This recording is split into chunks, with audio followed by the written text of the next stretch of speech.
আজকের এই রঙিন ভিডিওতে আপনাদের জন্য এনেছি ঘরে তৈরি করা 3 রকমের জেলো। একদম সহজ উপায়ে একটা মাল্টার জেলো আর 2টা ওয়াটার জেলো, যা দিয়ে বানাতে পারবেন দারুণ সব রিফ্রেশিং মজাদার ডেজার্ট। আশা করি আপনাদের ভালো লাগবে, আর ভালো লাগলে আমার চ্যানেলটি সাবস্ক্রাইব করে ভিডিওটি লাইক কমেন্ট শেয়ার করে আমার সঙ্গে থাকবেন। চলুন দেখে আসি। প্রথমে আমি মাল্টার জেলো তৈরি করব। তো এখানে 1 কাপের বেশি আছে, আমি রস করেছি, এখন এটা ছেঁকে নেব। যে পাত্রে আমি জেলো তৈরি করব সেই পাত্র নিলাম, আর মেজারমেন্ট কাপের 1 কাপ মাল্টার রস নিয়েছি, ছেঁকে নিচ্ছি। ছেঁকে নিলে লাম্পস গুলো পড়বে না, জেলোটা সুন্দর তৈরি হবে। এগুলো রেখে দিচ্ছি। জেলোটা যেন মিষ্টি মিষ্টি হয় তার জন্য আমি 1 টেবিল চামচ চিনি নিয়েছি। মাল্টাটা একটু মিষ্টি ছিল, ওই জন্য স্বাদ অনুযায়ী দিলাম। চিনিটা আমি গলিয়ে নিচ্ছি। আজকের জেলো আমি আগার আগার পাউডার দিয়ে করব।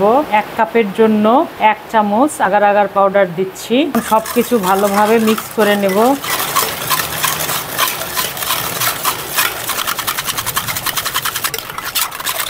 আমি সুন্দরভাবে সব মেল্ট করে নিয়েছি, একটুও লাম্পস নেই। যেটুকু ছিল আমি ছাকনার উপর দিয়ে এভাবে মেল্ট করে নিয়েছি লাম্পসগুলা। কালারটা আরো সুন্দর হওয়ার জন্য আমি 3 থেকে 4 ফোঁটা ফুড কালার দিচ্ছি, ইয়েলো ফুড কালার। আবারও সব ভালোভাবে মিক্স করে নেব। একটুও কিন্তু লাম্পস থাকা যাবে না, তাহলে চুলায় দেওয়ার সঙ্গে সঙ্গে দলা পেকে যাবে।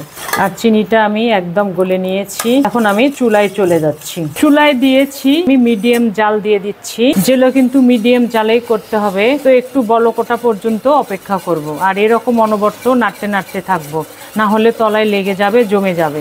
সুন্দরভাবে ফুটে উঠেছে। এখন 1 থেকে 2 মিনিট এটা আমি রান্না করে নেব। 1 থেকে 2 মিনিটের বেশি কিন্তু জেলো জাল দেওয়া যাবে না, তাহলে দ্রুত জমে যাবে। তো জালটা বন্ধ করে দিচ্ছি। এখন আমি পাত্রে সেট করে নেব। যে পাত্রে আমি জেলো সেট করব সে পাত্রে ঢেলে দিচ্ছি। প্রথমে আমি রুম টেম্পারেচারে 5 থেকে 6 মিনিট রাখবো। তারপরে নর্মাল ফ্রিজে আমি 30 থেকে 35 মিনিটের জন্য রেখে দেবো জেলোটা জমানোর জন্য। এখানে আমি 2 কাপ পানি নিয়েছি। যে পাত্রে জেলো সেট করব সে পাত্রে ঢেলে দিচ্ছি। চিনি নিয়েছি 2 টেবিল চামচ বা পরিমাণ মতো, তবে 1 কাপের জন্য 1 টেবিল চামচ বা স্বাদ অনুযায়ী। আগার আগার পাউডার নিয়েছি 2 চামচ। সুন্দরভাবে সবকিছু মিক্স করে দেব, যেন আগার আগার পাউডার, চিনি সবকিছু পানির সঙ্গে ভালোভাবে মিক্স হয়ে যায়। আমি সুন্দরভাবে পানির সঙ্গে চিনি এবং আগার আগার পাউডার মিক্স করে নিয়েছি। এখানে একটু বলে নেই, আমি কিন্তু শক্ত জেলো তৈরি করব দেখে 1 চামচ করে আগার আগার পাউডার দিয়েছি।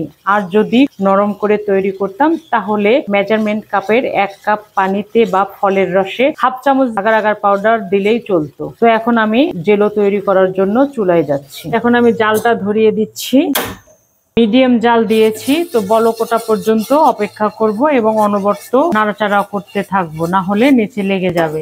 আগার আগার দিয়ে জেলো তৈরি করলে খুব দ্রুত জেলো তৈরি হয়ে যায়। সুন্দরভাবে বলক চলে এসেছে। আমি 1 মিনিটের মতো জাল দিয়ে নেব। 1 মিনিট পরে আমি নামিয়ে নিচ্ছি। আমি 2টা বাটিতে ঢেলে নিচ্ছি। আমি একটু ফুড কালার দিচ্ছি, দ্রুত নাড়তে হবে, না হলে জমে যাবে। এখানে আমি গ্রিন ফুড কালার দিলাম। তো এভাবে কিন্তু যে কোনো কালার দিয়ে জেলো তৈরি করা যাবে। এখানে আমি রেড ফুড কালার দিচ্ছি। এখন আমি রুম টেম্পারেচারে 5-6 মিনিট রেখে নর্মাল ফ্রিজে রেখে দেব জমানোর জন্য এবং ঠান্ডা হওয়ার জন্য। জেলোগুলো আমি ফ্রিজ থেকে বের করে এনেছি, সুন্দরভাবে সেট হয়েছে আর দেখতে যা দারুণ হয়েছে। তো জেলোগুলো এখন আমি কেটে নেব। যে কোনো একভাবে কেটে নিলেই হবে। আমি স্কোয়ার শেপে কেটে নিচ্ছি।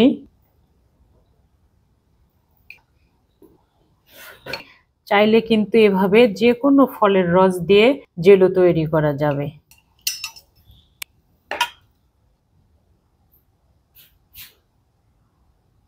এখন আমি পানি দিয়ে যে জেলোটা তৈরি করেছি গ্রিন কালার, সেটা কেটে নেব।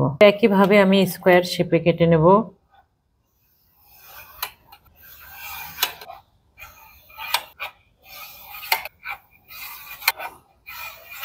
অসাধারণ, নিজের হাতে তৈরির যে কোনো খাবারের মজাই আলাদা। এখন রেড কালারটা কেটে নেব। আমি কিন্তু সবগুলো একই শেপে কাটছি। অসাধারণ। এই জেলো দিয়ে ফালুদা সহ যে কোনো ডেজার্ট তৈরি করা যাবে, দেখতে যেমন খেতেও তেমনি অসাধারণ হবে। আশা করি এই রেসিপি আপনাদের ভালো লাগবে। আজ এ পর্যন্ত, ইনশাল্লাহ আবার দেখা হবে নতুন কোনো রেসিপি নিয়ে। ভালো খান, সুস্থ থাকুন, আল্লাহ হাফেজ।